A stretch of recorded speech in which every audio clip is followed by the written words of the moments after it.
1960 का दशक कुछ ऐसा था जब सड़कों पर एक क्लासिक और तेज रफ्तार कार चला करती थी। उस कार को देखते ही हर किसी की नज़र उस पर ही टिक जाती थी। उसके इंजन की दमदार आवाज़ हर किसी को अपने आने की खबर दे देती थी। ये कार कोई मामूली कार नहीं थी, बल्कि ये तो थी क्लासिक इम्पाला कार। वही कार जिसने कार चलाने वालों को बताया कि क्या होता है कूल होना। कभी सड़कों पर राज करने वाली ये इम्पाला कार आज वक्त की धूल में खो गई है। तो चलिए बीते वक्त के पन्नों को पलटकर एक बार फिर जानते हैं इम्पाला के रोचक सफ़र के बारे में। वो साल था 1958 का और कार कंपनियों में कड़ा मुकाबला चल रहा था। इस मुकाबले में फोर्ड कंपनी ने बाजी मारी हुई थी। उनकी कार लोगों को बहुत पसंद आ रही थी। वहीं दूसरी ओर शेवर्ले फोर्ड से पीछे होती जा रही थी। कंपनी कुछ ऐसा करना चाहती थी जिससे वह फोर्ड से आगे निकल सके। इसलिए उन्होंने एक बिल्कुल ही नई तरह की कार बनाने का फैसला किया। इस एक फैसले के बाद शेवर्ले के सभी ऑटोमोबाइल इंजीनियर एक बिल्कुल ही नई तरह की कार बनाने में लग गए। इतना ही नहीं, कुछ वक्त में उन्होंने वह कार बना भी दी। जब सबने वह कार देखी तो सबसे पहले उसके डिज़ाइन को देखकर हर कोई हैरान हो गया। 2 दरवाजे वाली ये कन्वर्टेबल कार मार्केट में मौजूदा बाकी कारों से बहुत अलग थी। इसके जैसा क्लासिक और स्टाइलिश डिज़ाइन पहले किसी ने नहीं देखा था। डिज़ाइन के मामले में तो इसे पास कर दिया गया था, मगर अब बारी थी इसकी परफॉर्मेंस चेक करने की। पेट्रोल इंजन के साथ 136 हॉर्स पावर वाली ये दमदार कार थी। इसे न सिर्फ लुक बल्कि तेज़ रफ्तार ड्राइविंग के लिए भी बनाया गया था। भारी डिज़ाइन होने के बाद भी ये 150 किलोमीटर प्रति घंटे की रफ्तार पकड़ने में सक्षम थी। इतना ही नहीं, 0 से 60 मील प्रति घंटा की रफ्तार ये सिर्फ 14 सेकंड में पकड़ सकती थी। इसकी परफॉर्मेंस देखने के बाद तो हर कोई चौंक गया। हर किसी को एहसास हो चुका था कि उन्होंने एक कमाल की गाड़ी बना दी है। हालांकि इस कार का नाम क्या रखा जाए यह अभी सोचना बाकी था। इसके डिज़ाइन और रफ्तार को ध्यान में रखते हुए एक नाम सोचा जाना था। इसलिए इसे अफ्रीका की एक हिरण प्रजाति का नाम दिया गया जिन्हें इम्पाला कहा जाता है। कहते हैं कि वह हिरण भी इम्पाला कार की तरह ही बहुत सुंदर और तेज़ी से दौड़ता है, इसलिए उसका नाम इस कार के नाम के लिए सबसे बढ़िया था। इसके बाद शेवर्ले ने 1958 में ही अपनी इम्पाला कार को लॉन्च कर दिया। साल 1960 के समय जब राजेश खन्ना फिल्मों के लिए स्ट्रगल किया करते थे, उस समय भी वह अपनी इम्पाला में ही सफ़र किया करते थे। इतना ही नहीं, कहते हैं कि जब राजेश खन्ना और डिम्पल कपाड़िया एक दूसरे के प्यार में थे, तब डिम्पल ने भी राजेश खन्ना को एक इम्पाला गिफ्ट की थी। इसके बाद 1971 में आई राजेश खन्ना की फिल्म हाथी मेरे साथी में एक गाने के दौरान राजेश खन्ना की लाल इम्पाला दिखाई गई। जैसे ही भारत के लोगों ने इसे देखा, हर किसी के दिल में ऐसी ही एक इम्पाला खरीदने का ख्याल आने लगा। राजेश खन्ना ने बिना कुछ करे ही इम्पाला को भारत में प्रसिद्ध कर दिया। इसके बाद तो भारत की सड़कों पर भी यह चलती हुई नजर आने लगी। साल 1958 में बनाई गई इम्पाला में सिर्फ 2 दरवाजे थे।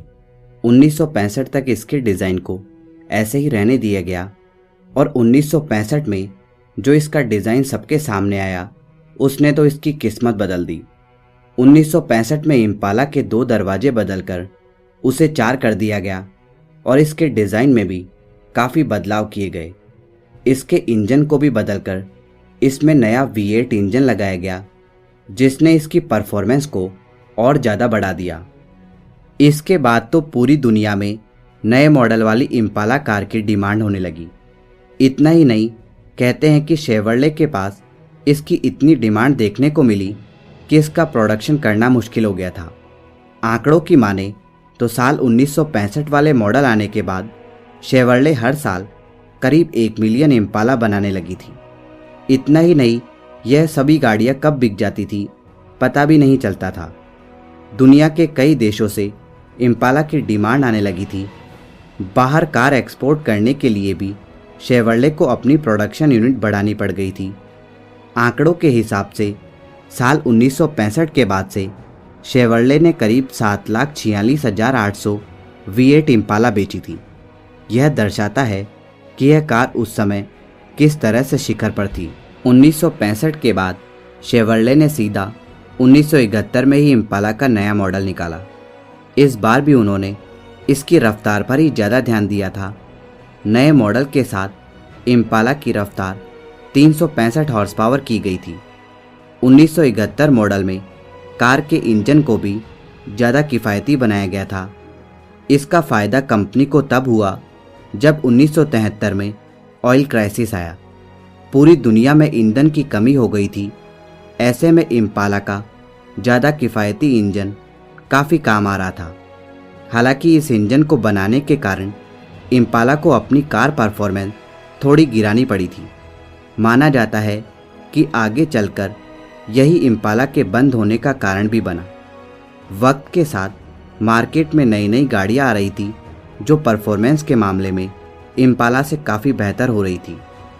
अपने नाम के कारण आने वाले कुछ सालों तक इम्पाला ने कई कार्स बेची, मगर धीरे धीरे इसकी सेल्स में कमी आ गई।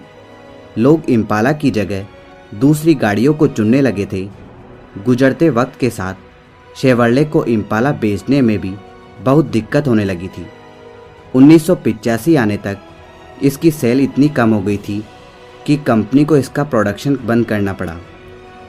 लोग इम्पाला की जगह दूसरी गाड़ियों को चुनने लगे थे। गुजरते वक्त के साथ शेवर्ले को इम्पाला बेचने में भी बहुत दिक्कत होने लगी थी। 1985 आने तक तो इसकी सेल इतनी कम हो गई थी कि कंपनी इसका प्रोडक्शन बंद करने की ठान ली थी।